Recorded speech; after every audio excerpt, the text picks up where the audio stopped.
What if the peace the world is celebrating is older than any diplomat, older than any treaty, older even than the nations gathered around the negotiation table? And what if the language spoken today, strong peace, durable peace, everlasting peace, was whispered in ancient prophecy long before kings and empires had names, carrying the warning of a calm that comes not as a comfort but as a signal? The announcement arrived like a flare cutting through the darkness, a ceasefire between sworn enemies, a breakthrough hailed as impossible until it happened. Hostages prepared for exchange, soldiers stepping back from borderlines soaked with generations of grief, cameras catching leaders smiling in a way history rarely permits. And at the center of this unfolding scene stood Donald Trump, returning to power as if summoned by the momentum of unfinished events.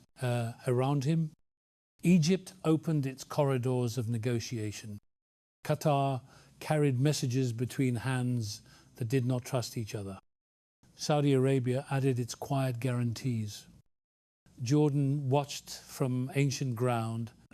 Turkey shifted its influence like a seasoned player. And the European Union offered funds as though rebuilding a shattered world might be enough to tame it. Together they formed something more than a treaty, more than diplomacy. Something the ancient text once called a covenant with many. The phrase drifts from scripture like a stone lifted out of deep water. Heavy with meaning, older than modern conflict, older than nations themselves. And those who know the writings of the prophets feel the vibration beneath those words. The echo of a figure who would one day strengthen an existing accord, fastening it the way a builder tightens the final knots on a frame meant to hold enormous weight. This covenant, according to the old visions, would not be born of hope alone, but of necessity, constructed upon years of smaller agreements, laid like stones along a road that leads toward the end of the age. And here, woven into this moment, lies the thread of the Abraham Accords, crafted under Trump during his earlier term, opening doors long sealed by distrust and raising symbols of unity that shimmered in the desert light with both promise and foreboding. Among these symbols stood the Abrahamic family house, a single complex holding a mosque, a church, and a synagogue beneath one roof, a triad of faiths, sharing a space as though history itself was being bent into a new shape. It looked like harmony, yet its shadow stretched strangely across prophecy, as if hinting at a future where unity might serve a purpose deeper and darker than anyone intends. Now this new ceasefire builds upon that foundation, continuing a line drawn long before. And Trump once again declares that this will lead to everlasting peace. A phrase that rings with unsettling familiarity, because the ancient writings warn that when the world begins to speak of peace and safety, destruction lies just beyond the horizon like a storm gathering behind clear skies.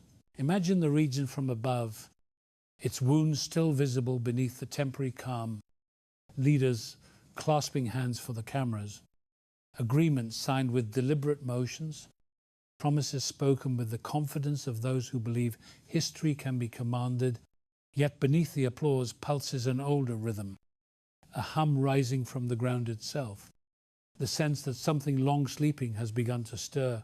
Prophecy does not move according to announcements or speeches. It moves through patterns, through repetitions, through the strange moments when history folds back upon itself and the past becomes a mirror of the present.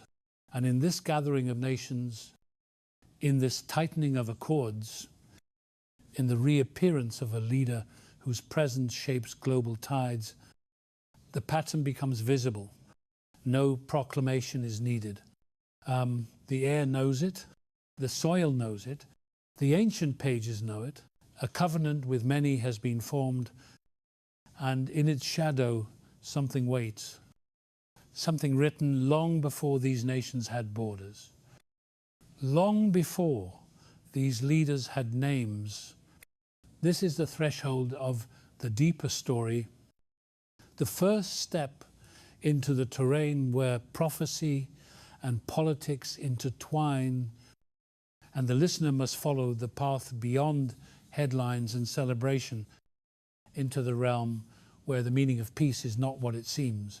The movement of nations in these days feels less like diplomacy and more like the turning of an ancient wheel. A wheel that has spun through empires and kingdoms and is now rotating once again under a familiar light. And as the world watches the new ceasefire unfold, it becomes clear that this moment is not isolated. It is part of a woven pattern that stretches back through centuries of conflict and prophecy. The gathering began with simple words, gestures of restraint, agreements to pause the violence. Yet beneath those gestures stand the powers that few see clearly. The nations whose interests have been braided into the fabric of this land for generations, and over them all presides the unmistakable figure of Donald Trump, stepping into the global spotlight with a confidence that suggests more than political ambition, suggesting instead a man pulled forward by currents larger than any one leader can command.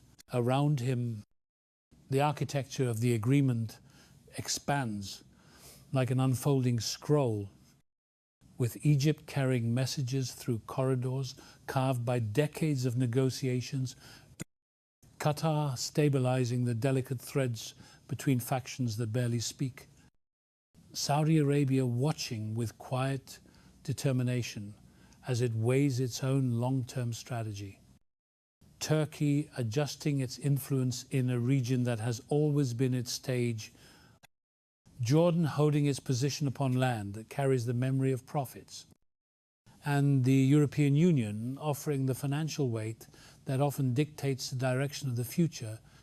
These nations do not gather lightly, nor do they come together without sensing the magnitude of what is being shaped. Because when so many hands reach toward one document, one table, one agreement, the image becomes almost biblical, a covenant with many, a phrase that rises from Scripture, like smoke drifting upward from an ancient altar.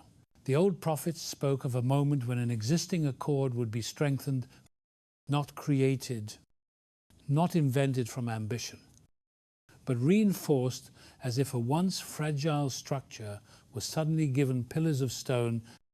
And as this ceasefire forms, it does not stand alone. It rests directly on the foundation laid years earlier when the Abraham Accords were signed under Trump's first term. A sequence of agreements that caused nations long separated by hostility to stand together in a fragile but unprecedented alignment. Those earlier accords were not merely political achievements. They were symbolic thresholds, markers that hinted at a new era shaped by alliances that blended faith, identity, and strategy into one shared vision.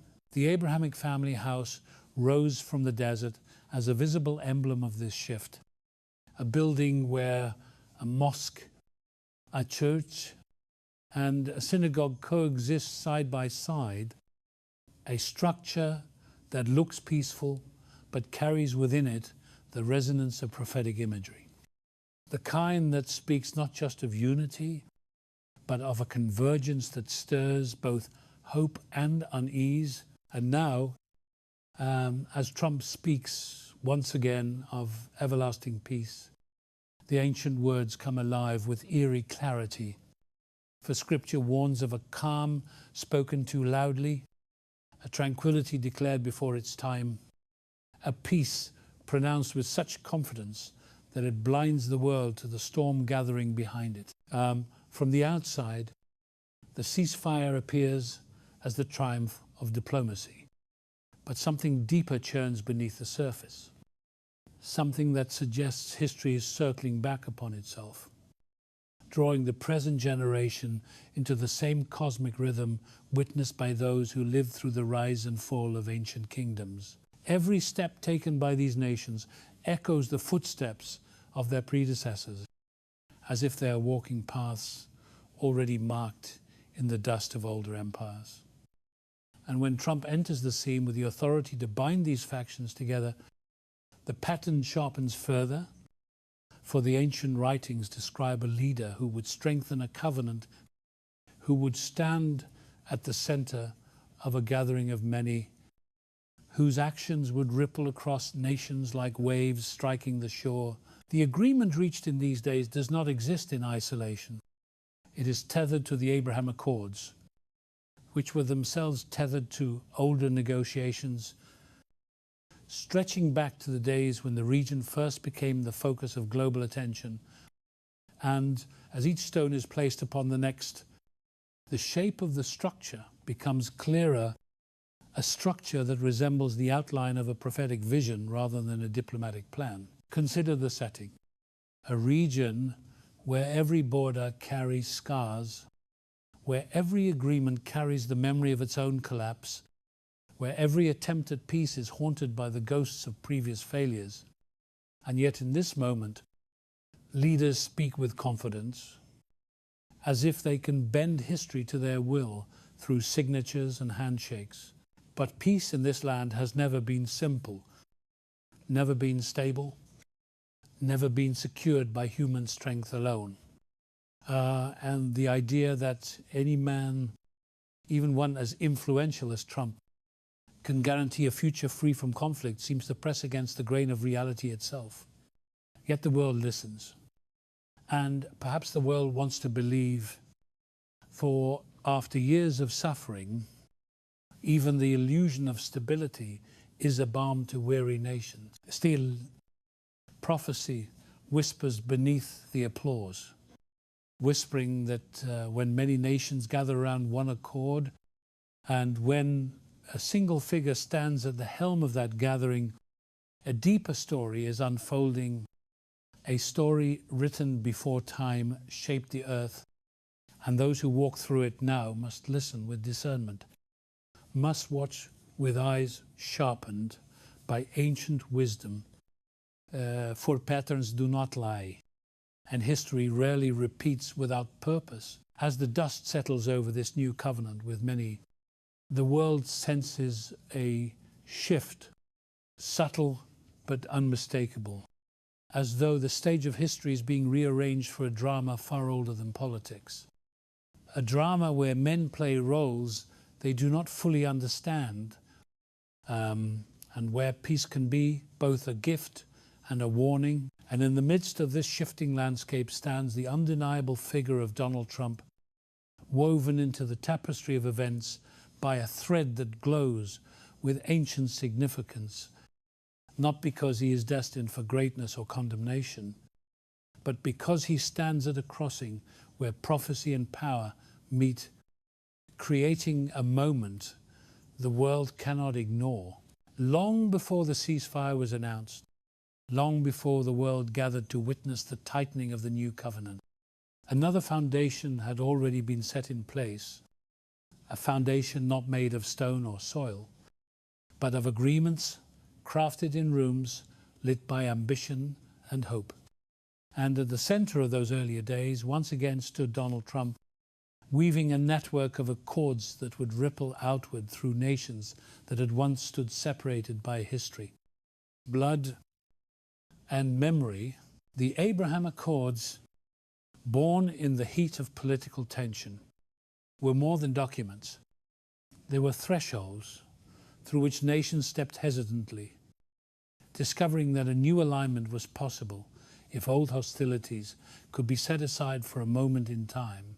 When those accords were signed, something shifted in the unseen currents that run beneath history. Something subtle yet unmistakable, as if the region inhaled for the first time in generations. sensing that these agreements were not isolated achievements, but the beginning of a pattern that would later reveal itself. Nations that once stood as adversaries found themselves standing beside one another in photographs that would have been unthinkable only years earlier. Their leaders speaking words of cooperation, promising a future built on mutual recognition rather than contempt. And hovering over all of it was the certainty that Trump himself understood the symbolic weight of what he was building. For he framed the accords not merely as diplomatic wins, but as bridges between faiths, cultures, and destinies carved in ancient stories. The Abraham Accords created an unexpected triad of nations drawn together by the name of a patriarch whose descendants had long become symbols of division, and by invoking that ancestral figure, the Accords gathered the spiritual memories of Judaism, Christianity, and Islam into one shared narrative, offering a vision of unity that seemed almost too fragile to hold, yet the political world embraced it, believing it could become a blueprint for lasting peace. It was in this spirit that the Abrahamic family house emerged, rising from the desert with a strange, quiet grandeur, a complex where a mosque, a synagogue, and a church stood side by side, each structure reflecting the architecture of its own tradition, yet all three bound by the same foundation. A physical representation of unity that seemed to whisper both hope and forewarning. Visitors walked its corridors, marveling at the harmony it symbolized. Yet those who studied prophecy sensed something deeper moving within its walls. As if this convergence of worship was not merely the fruit of diplomacy, but a sign of something written long before in pages long preserved. The structure echoed a truth older than any negotiation, that when faiths gather under one roof, they form not only a place of peace, but a stage upon which the future may unfold according to patterns hidden from ordinary sight. And as the family house opened its doors, the nations that had signed the accords continued to strengthen their ties, setting in motion a network of cooperation that paved the way for the events that would later unfold under the newest ceasefire. What the world did not fully grasp in those years was how these earlier agreements were silent stones laid along a path that would eventually become the road toward a moment that prophecy had long warned about. A moment when a covenant with many would rise from the dust of conflict, reinforced by the alliances forged under the Abraham Accords. Trump had not simply achieved peace. He had established a framework, a network of nations willing to sit together, negotiate together, and shape the region together. And this willingness, once rare and fragile, became the very soil from which the new ceasefire grew. In the years following the Abraham Accords, quai de discussion spread across capitale, whispers of possibilities once considered impossible, such as access to holy sites, religious cooperation, economic corridors stretching across deserts and seas, and even the unspoken vision of a region rebuilt upon collaboration rather than perpetual conflict. These conversations did not end when Trump left office. They simmered beneath the surface of diplomatic life, waiting for a moment to rise again. And that moment arrived when he returned to power and announced the newest ceasefire, a proclamation that immediately awakened memories of his earlier achievements. The world remembered how he first stitched the nations together, and now it watched as he tightened the threads a second time, transforming what once seemed like symbolic alliances into something far more concrete and far more concerning. For when a leader strengthens an existing network of nations, anchoring it with promises of peace that echo ancient warnings the ground beneath the world begins to tremble with meaning. The Abraham Accords, once viewed as diplomatic milestones, now reveal themselves as cornerstones beneath the new covenant, with many stones shaped by the hands of a leader whose influence crosses the boundaries of politics into the realm of prophecy. And as the world measures the significance of this renewed moment, the echoes of the earlier accords resound more clearly, reminding those who have eyes to see that nothing in history unfolds in isolation, that every agreement, every handshake, every alliance is a thread woven into a tapestry with patterns far older than any modern negotiation. The foundations were laid long before the ceasefire, long before the world understood the weight of what was being shaped. And now those foundations support a structure rising into view, a structure that bears the unmistakable imprint of the Abraham Accords and the man who ushered them into existence. Across the long corridors of sacred history, there are passages that shimmer like fragments of a forgotten mirror. And when those fragments are gathered, they form the outline of a people whose appearance was described not through speculation, but through the quiet authority of ancient text written by witnesses who saw prophets walk dusty roads, who lived beneath the same sun that shaped the faces of those who carried the covenant. When these passages are read today, they rise from the page not as arguments but as visions, shimmering in the dim light of memory. In the writings of the final revelation, there appears the image of a figure whose hair is white like wool, whose feet glow like metal pulled from a furnace, a description that carries the warmth and depth of a region where the earth itself blushes with bronze. And this image, though often softened by later painters, stands immutable in the text itself. In the ancient poem attributed to a royal voice, the beloved speaks of being dark yet lovely, a declaration made with quiet strength, as if responding to unseen stares, describing skin darkened by the relentless sun, evoking the tents of the nomads and the woven curtains of old sanctuaries, a reminder that life beneath desert skies shaped those who moved through its burning days. In the laments of a sorrowful prophet, the people of Judah are described in mourning, their faces marked by famine, their skin darkened by suffering, as if the weight of grief pressed shadows upon them. A detail offered, not as metaphor, but as the stark reality of a community bowed beneath disaster. And in another prophetic voice, the people of Israel are compared to the Cushites, a people of the ancient south, known for the deep tone of their skin and the proud bearing of a kingdom that once rivaled the strength of its northern neighbors. Such comparisons do not accuse, they do not divide, they simply draw attention to the shared textures of life between peoples bound by geography and sun.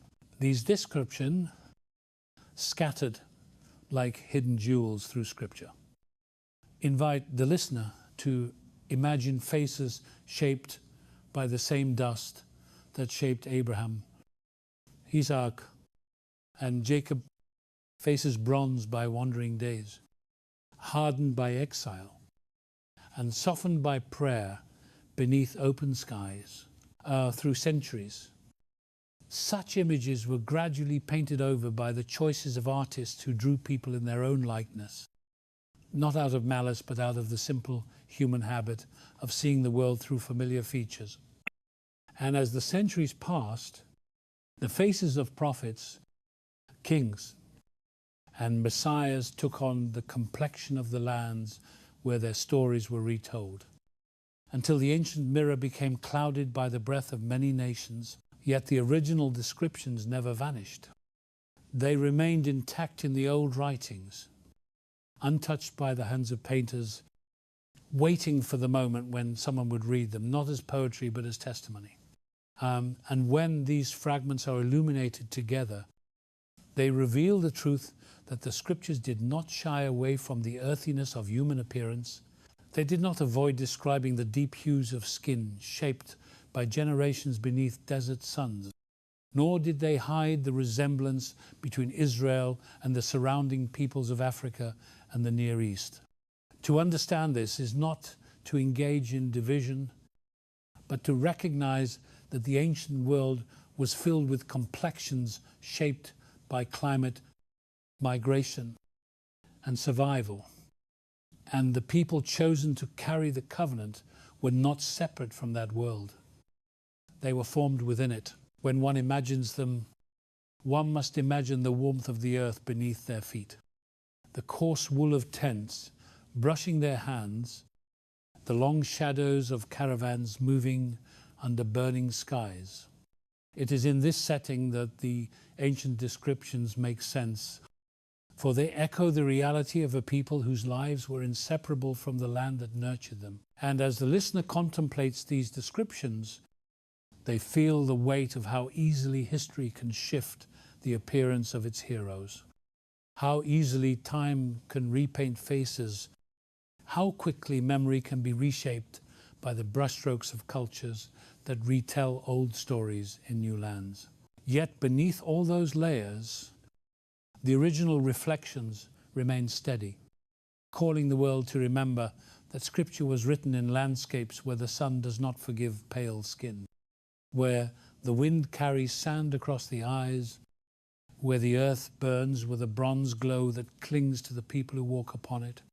Perhaps the greatest question that arises from these ancient portrayals is not why the images changed, but why the world forgot to look back at what had been written from the beginning. For the text does not lie. It speaks plainly, offering glimpses of a people shaped by both covenant and climate. And these glimpses invite the listener not to argue, but to reflect upon the deep currents of identity that flow beneath the surface of history. And so the ancient descriptions stand like lanterns in a long corridor, lighting the way toward understanding, reminding those who walk through this story that truth often survives in the smallest details, waiting for the moment when a generation is willing to pause, to read, and to see across the vast span of lands stretching from the Nile to the deserts of the Levant. The earth holds memories older than any empire, memories carved in stone walls, painted in fading pigments, sealed in burial chambers, and carried in the features of those who walked beneath ancient suns. When the listener gazes upon the remnants of these worlds, the past does not speak with accusations, nor does it rewrite the identities of living peoples. Instead, it murmurs through symbols, through pottery shards, through carved faces and forgotten customs, each fragment offering a piece of a narrative too old and too complex to fit neatly into the frameworks of later centuries. In the tombs of Egypt, where the walls glow with ochre and red, figures of workers, travelers, and captives are drawn with tones darkened by the relentless sun, their features shaped by life along the river that nourished kingdoms. These depictions were not created to provoke debates of modern identity. They were records, images of people the ancient scribes saw with their own eyes, preserved in stillness for thousands of years. Among the scenes adorning those walls, one finds groups identified by their clothing, their tools, their posture, people who might have belonged to neighboring lands, including communities that later traditions associate with early Israel.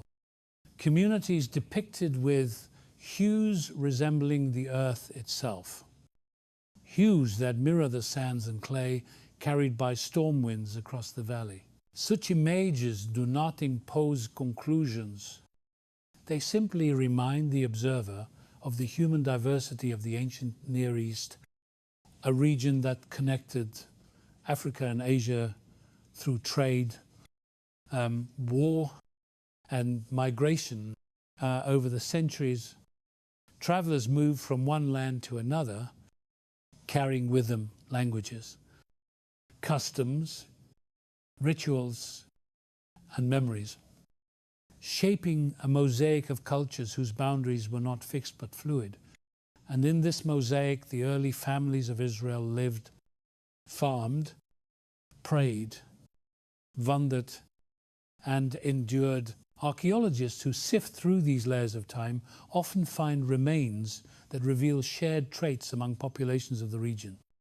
Traits shaped by millennia of interwoven histories.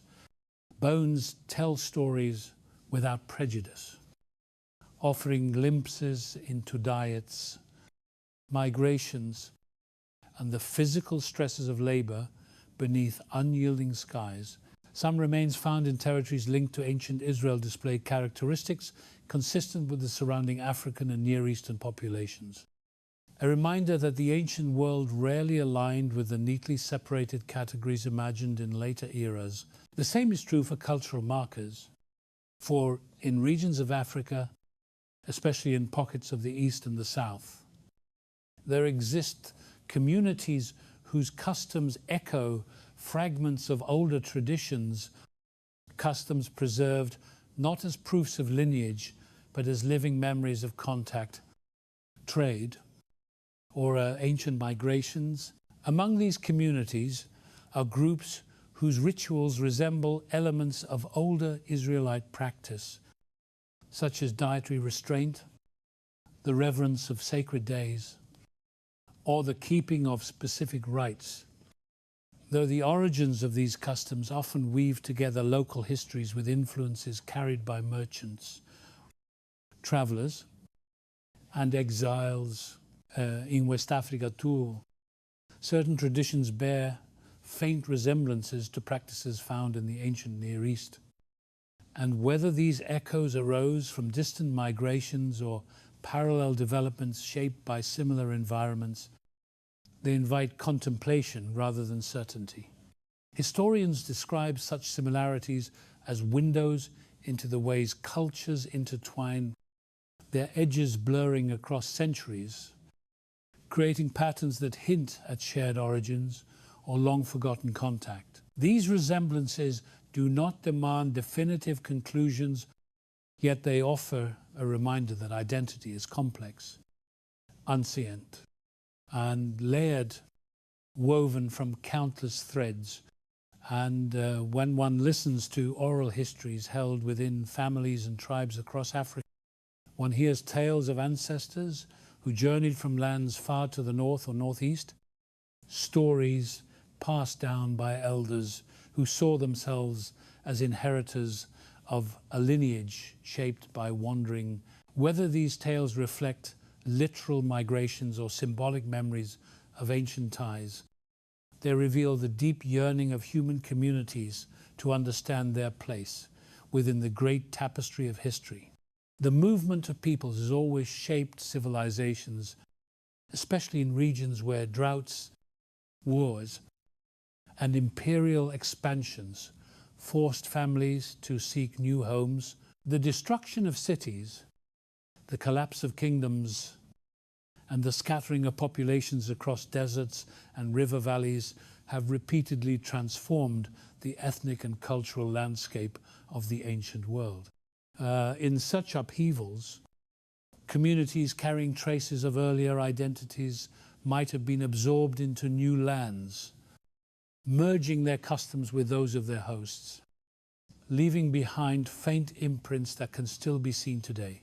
Through this lens, it is possible to imagine how certain traditions survived not through uninterrupted lineage, but through the resilience of memory itself. For memory is not carried only in blood, it is carried in song, in ritual, in craftsmanship, in the shape of a prayer, whispered in a forgotten dialect.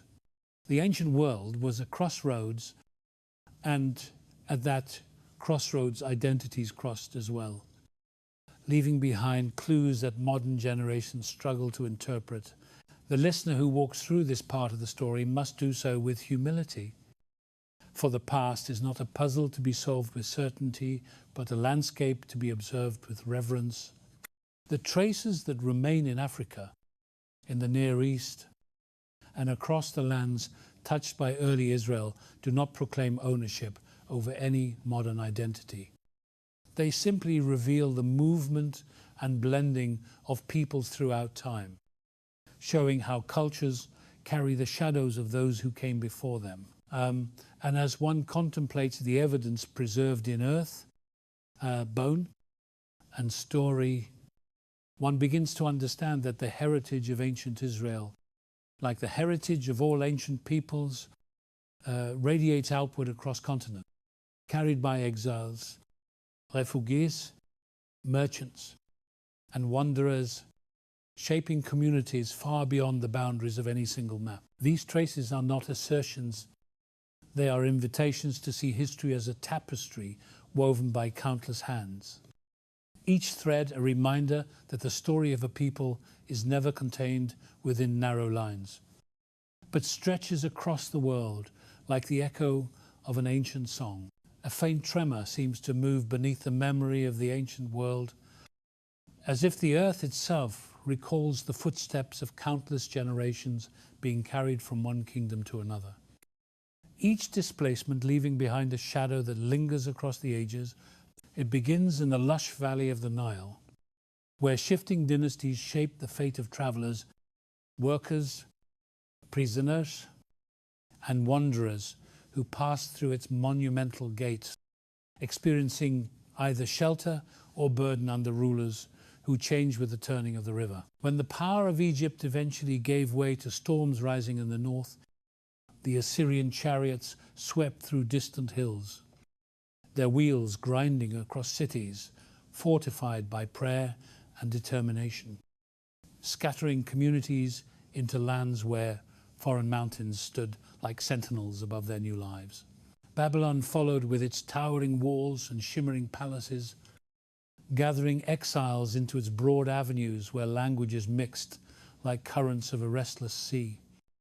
And while some endured captivity with quiet strength, others adapted to unfamiliar customs, carrying within them only fragments of the songs they once sang in their ancestral valleys. The fall of Babylon brought the rise of Persia, and through that shift, a small remnant returned home to rebuild broken walls and rekindle the embers of old traditions.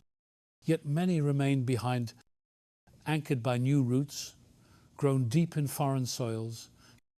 For exile, once settled, becomes a tapestry woven into the lives of children who know no other land. Then came the march of Greece, its bronze-clad warriors spreading influence across continents like a tide of philosophy, art, and empire, blending cultures beneath the glow of its ambitions.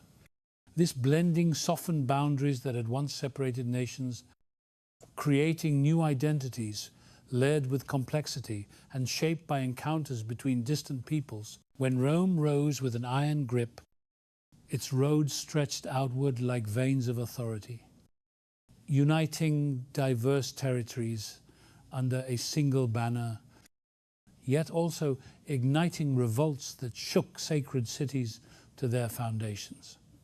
The destruction of a central sanctuary during one of these uprisings cast a great multitude into scattering once again, sending families across deserts, plains, and coasts seeking safety where imperial eyes could not follow. With each movement into new lands, some traveled southward into the heart of Africa, a continent alive with ancient kingdoms, each possessing its own rhythms, its own wisdom, its own ways of surviving the trials of shifting eras. In these lands, migrants merge with local communities, sharing crafts, rituals, and stories.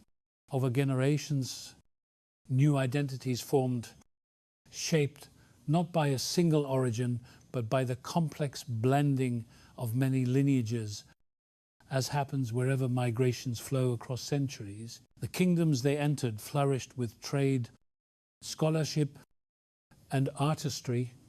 Manuscripts filled libraries, markets overflowed with gold and salt, and elders taught descendants to walk with dignity under sun-drenched skies. Yet while these societies rose with their own brilliance, storms gathered beyond distant oceans, storms driven by expanding empires that sought wealth and labor from every shore they touched. Their ships, built to carry cargo across vast waters, soon carried people taken from coastal regions destabilized by conflict, trade disputes, and growing external pressures. What followed was a sorrow without measure, a forced removal that tore generations from their homelands, binding them in chains that clashed like echoes of collapsing worlds. The ocean crossing was unlike any exile before, for it severed the bond between land and identity, thrusting entire families into unfamiliar continents where their histories were rewritten by powers that saw profit in their suffering. Even so, endurance flickered like a hidden flame, for memory is stubborn, and though stripped of names, languages, and freedom, these people carried traces of their past deep within the soul, in rhythms tapped beneath breath, in whispered prayers, passed from elders to children during rare moments of quiet over centuries. Descendants of these scattered communities appeared across the Americas, the islands, the coasts of new continents, each generation shaped not only by struggle, but by an unbroken strength that refused to vanish. And though the world tried to bury their past beneath laws, borders, and imposed identities, something endured, something like a pulse rising from ancestral depths. In this long story, exile becomes more than geographic displacement. It becomes transformation. Empires fall, borders shift, kingdoms fade, but the resilience of those scattered remains, forming new cultures, new expressions of faith, new hopes born from ancient grief. The long exile stands as a reminder that no people travels through history untouched, that every lineage is shaped by migrations, displacements, and encounters with others who walk different roads. It teaches that identity is not a single thread, but a tapestry woven through time, carrying fragments of many worlds. And as the listener contemplates this journey, they see that the great scattering was not only tragedy, it was also testimony revealing the endurance of human spirit, the persistence of memory, and the mysterious ways in which ancient destinies continue to echo across continents, whispering that no story, onthe begun, ever truly disappears.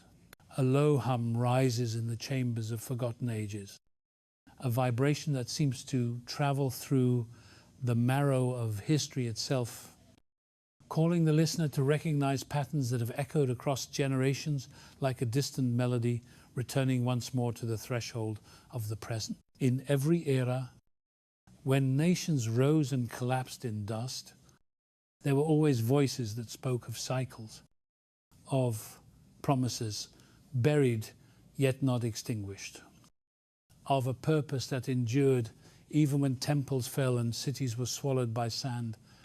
These voices did not belong to conquerors or kings, but to wanderers, prophets, and dreamers who stood between worlds, interpreting the tremors of time as signs written not in ink, but in the shifting winds and the restless stars. Their messages were carried through valleys and deserts, held in the memories of people who walked long roads of uncertainty, yet somehow preserved the inner knowing that history moved according to rhythms deeper than the ambitions of any empire.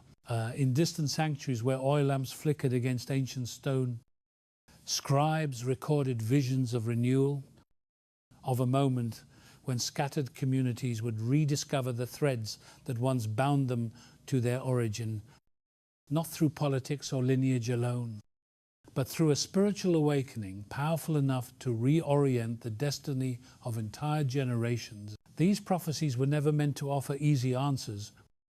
Instead, they spoke in symbols, depicting beasts rising from seas, fires kindled in wilderness places, and messengers walking upon storm clouds, because the truths they carried were too immense for ordinary language. Across continents and centuries, these symbols resurfaced in different forms, interpreted by diverse cultures seeking meaning in their suffering and in their endurance. Each generation sensing that the shadows written in ancient texts pointed toward a moment still to come. As the ages progressed and the scattering of people spread across the world like seeds carried by unpredictable winds, the old prophecies seemed to sleep, buried beneath the noise of armies, the decrees of governments, and the clamor of cities that forgot the sacred stories etched into their foundations. Yet prophecy is not undone by silence. It waits for the convergence of events that stir collective memory, that awaken in wanderers a sense that their journey is part of something older than any map. In distant lands shaped by toil and generations of hardship, descendants of the scattered began to sense a quiet stirring within their spirits, a pull toward the ancient narratives once carried by their ancestors across deserts, rivers, and oceans. It manifested not as a sudden revelation, but as an awakening that rose slowly, like dawn spreading light across a long-forgotten landscape.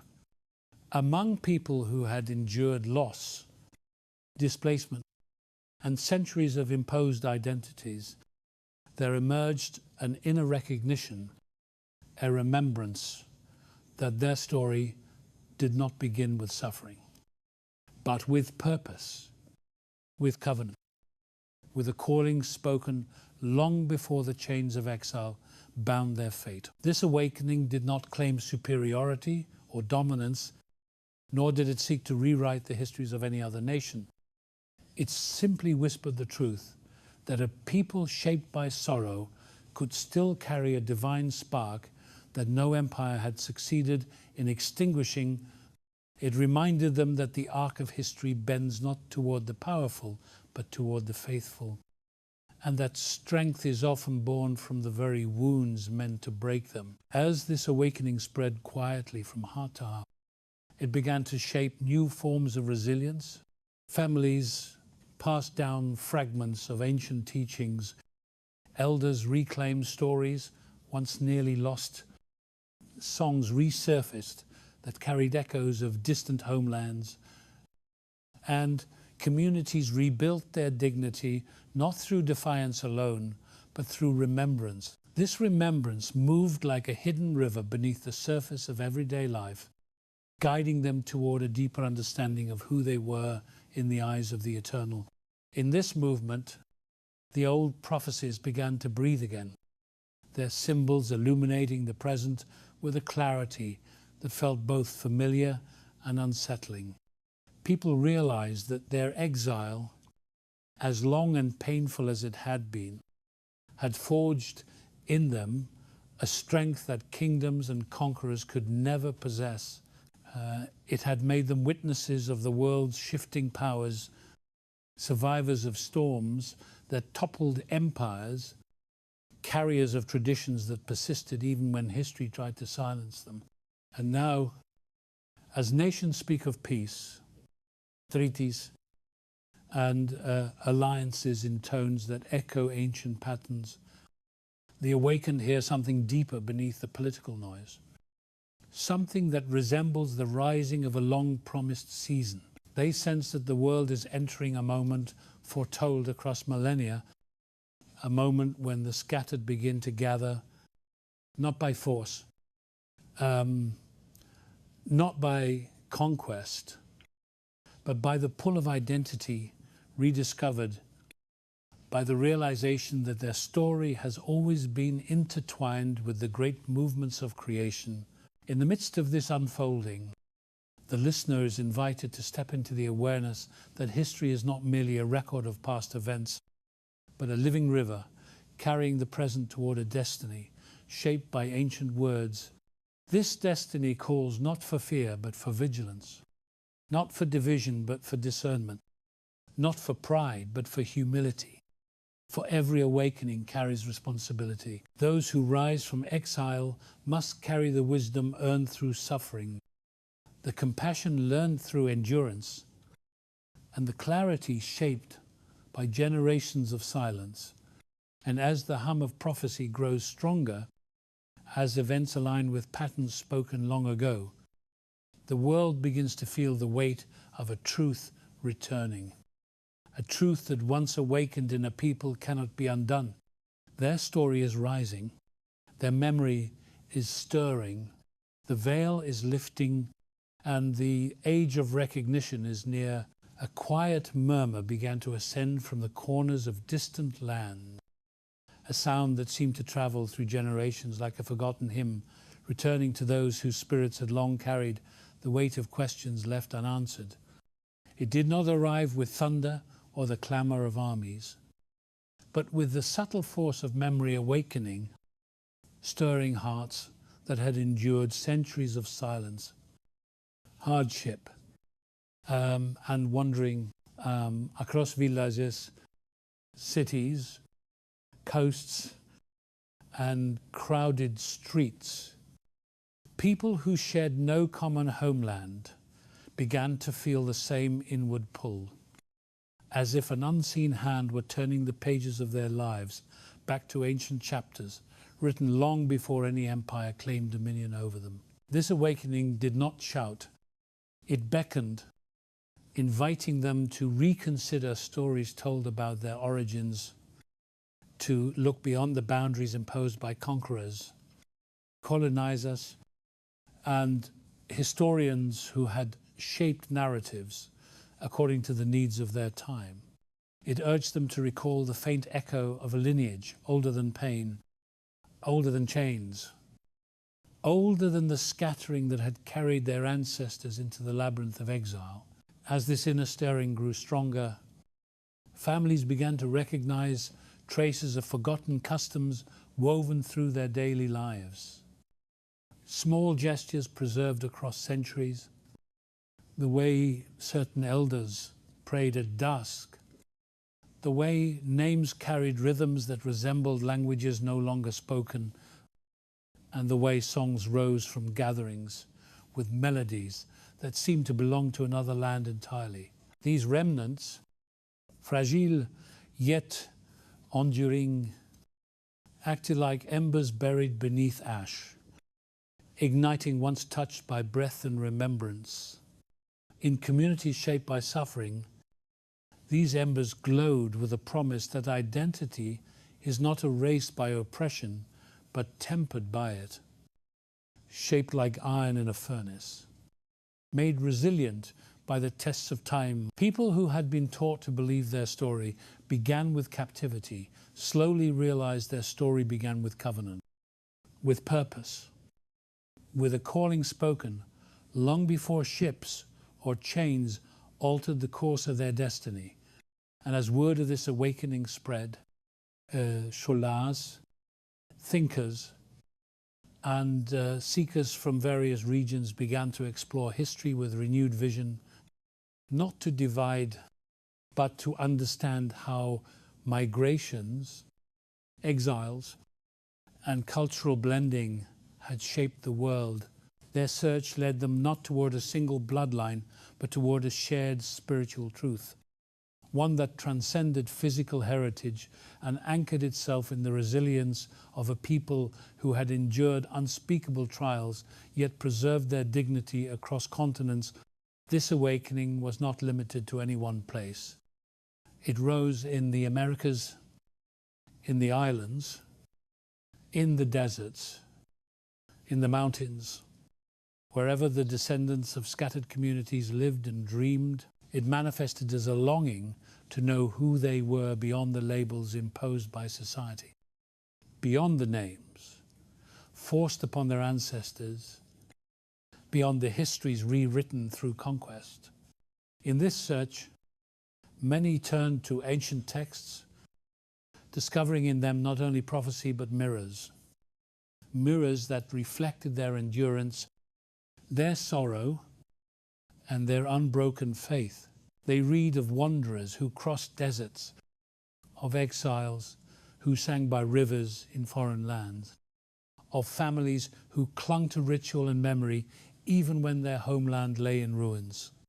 These ancient stories resonated with the rhythm of their own lives, not because they sought to replace or deny the identity of others, but because they recognized in those stories a reflection of their own struggle to rise after generations of loss. The awakening also brought with it a sense of responsibility.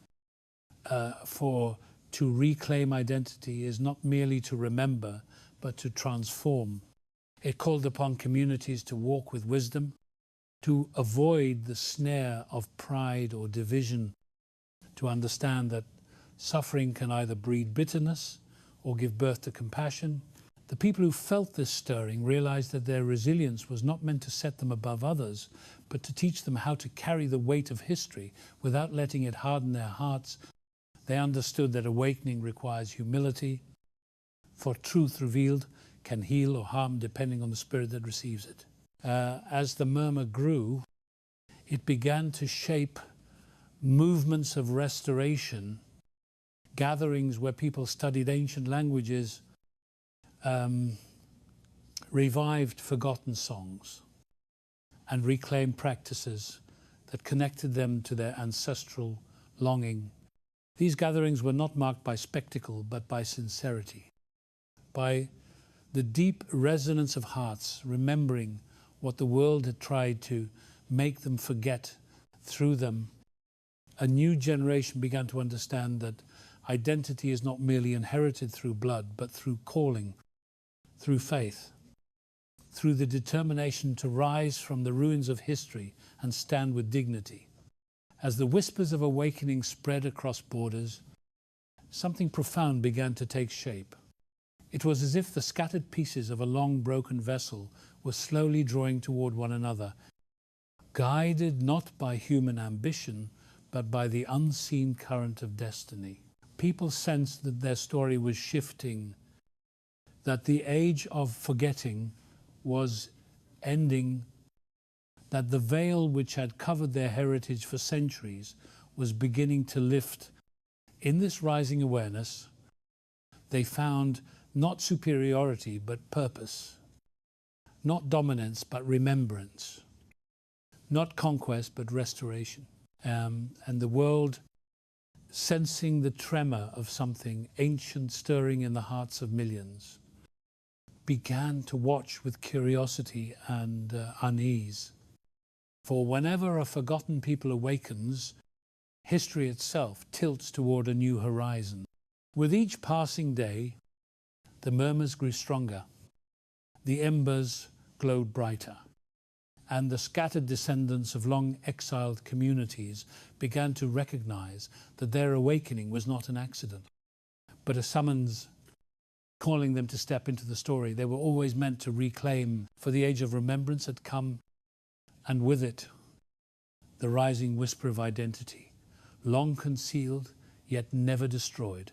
A pale light began to spread across the threshold of the age, not the fierce brilliance of midday, but the slow glow of dawn rising over a world that had long wandered through shadows of confusion and division. That light did not fall upon thrones or councils alone. It settled upon the hearts of ordinary people who sensed that history was bending toward a moment both feared and awaited. A moment when the words of ancient seers would resonate with the rhythms of a restless world. As nations debated treaties, borders, alliances, and the fragile hope of peace, many felt as though they were watching a grand tapestry being woven by hands, unseen, each thread representing choices, conflicts, reconciliations, and signs that echoed motifs found in sacred writings. The more the world spoke of negotiations and accords, of striving for stability in lands scarred by conflict, the more some began to feel a tremor beneath the surface. A tremor reminiscent of the warnings carved in prophetic verses that spoke not just of political arrangements, but of spiritual turning points.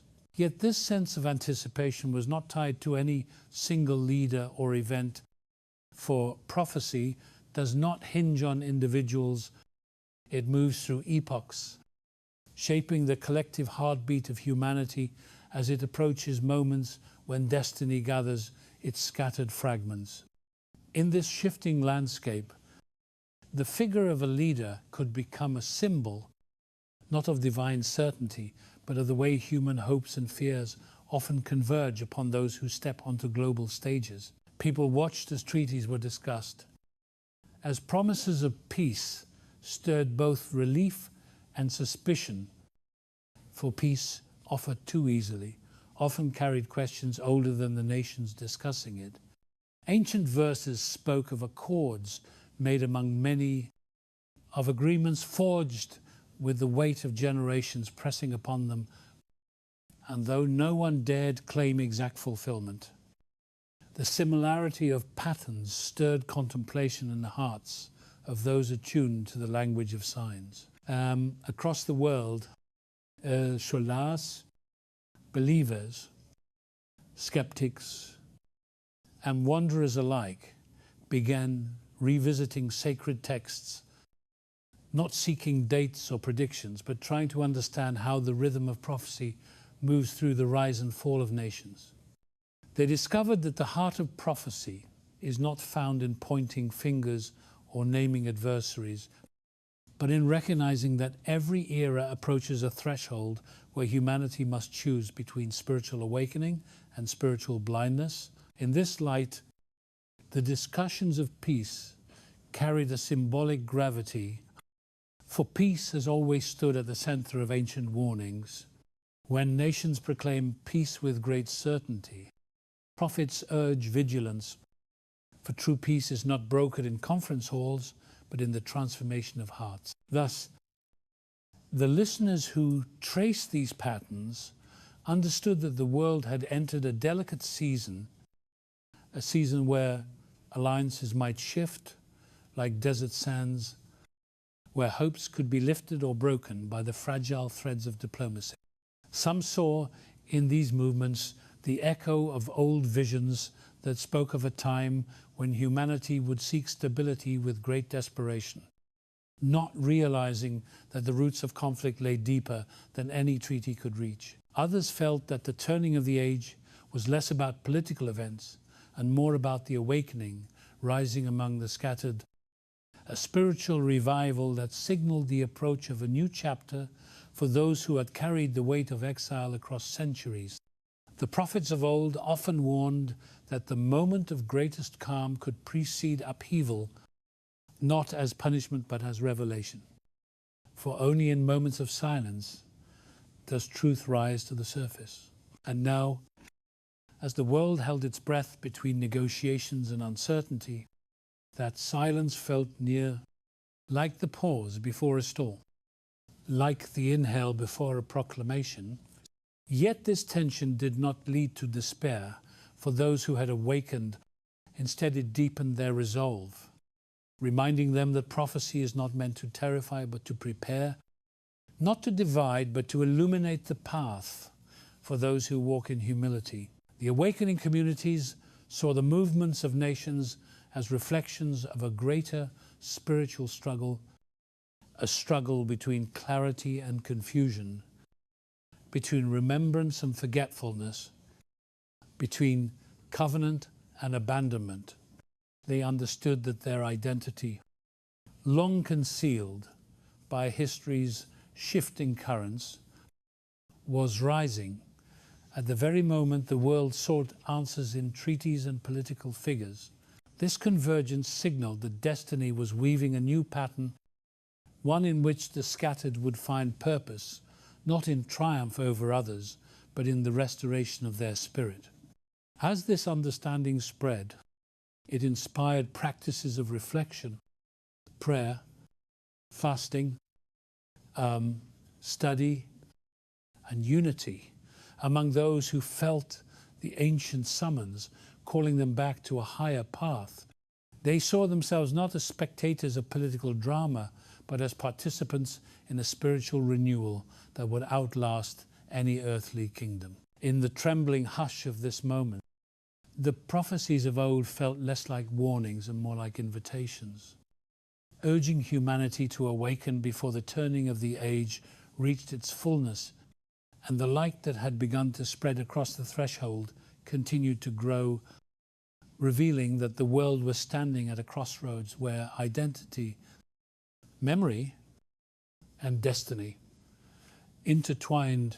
For in every era, there comes a moment when the ancient words rise again, whispering to those who listen that the future is not shaped by the powerful alone, but by the awakened, the humble, and the ones who recognize the signs hidden in the unfolding of time.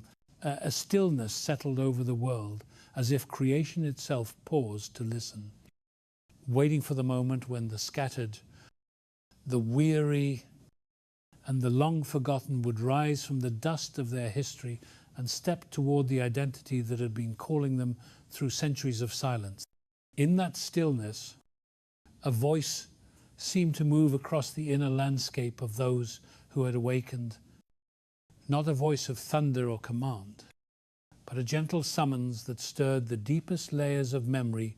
It told them that the journey of exile had not been in vain, that every hardship endured had forged within them a strength that no empire had been able to crush, and that the time had come to lift their heads and see themselves not as remnants, but as bearers of a purpose older than any kingdom. As they listened, the shadows of the past that once clung to their spirits began to dissolve, replaced by a clarity that shone like dawn breaking over a long, dark horizon. They realized that to reclaim identity was not to seize power or to claim superiority, but to embrace the truth that had quietly followed them across continents, through bondage and liberation, through silence and song. That truth spoke of a calling rooted not in conquest, but in covenant. A calling that asked them to walk with compassion, humility, and unwavering resolve. For those who rise from suffering are entrusted with the responsibility to heal rather than harm. With this understanding, they began to see the movements of the world, not through the lens of fear, but through the lens of destiny, recognizing that the turbulence of nations, the negotiations of leaders, and the tensions of global powers were but reflections of a deeper spiritual shift. This shift urged them to prepare not for battle, but for transformation. For the true struggle was not against flesh and blood, but against forgetfulness, despair, and the lingering wounds of exile. Their awakening became a fire spreading from heart to heart, illuminating families, communities, and generations who had long carried the weight of unspoken sorrow. That fire did not burn with anger. It glowed with remembrance, calling each person to rise into the fullness of who they were created to be. And as that inner fire grew, it formed a collective light that reached toward the heavens, signaling that the age of silence had ended and the age of recognition had begun. In this rising light, they understood that prophecy was not a map to be decoded, but a mirror revealing the state of the soul, urging them to stand ready as guardians of their heritage, carriers of peace, and witnesses to the unfolding story written across the ages. For the final call of every prophecy is not fear, but awakening. It is the moment when a people lifted from dust begin to walk with renewed purpose, guided not by the noise of the world, but by the quiet certainty that the Most High has never forgotten them. And so, with the turning of the age before them and the trembling hush of destiny beneath their feet, they lifted their eyes and stepped forward, knowing that the journey of remembrance had only just begun, and that the one who called them would complete the work. Started in the shadows of exile. The light rose higher. The veil continued to lift, and the world, watching without yet understanding, sensed that something ancient had returned, something sacred, something powerful enough to reshape history through the awakening of those who finally knew who they were.